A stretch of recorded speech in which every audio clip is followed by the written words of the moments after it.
রামনবমীর পরের দিন সন্ধ্যাবেলা আমার খুব এগরোল খেতে ইচ্ছে যায়।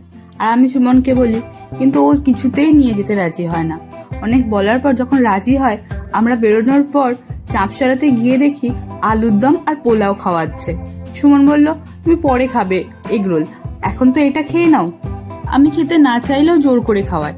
আর তারপর কিছু দূর গিয়ে দেখি আর একটা জায়গাতে লুচি, বোঁদে আর সিমুই খাওয়াচ্ছে।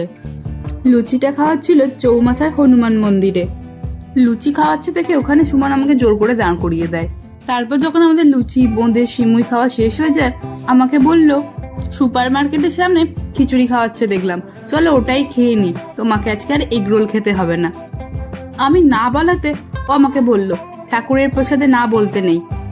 তারপর আর কি, ওর কথা মতো খিচুড়ি, লুচি, বোঁদে, পায়েস, পোলাও সব খেয়ে আজকের মতো বাড়ি।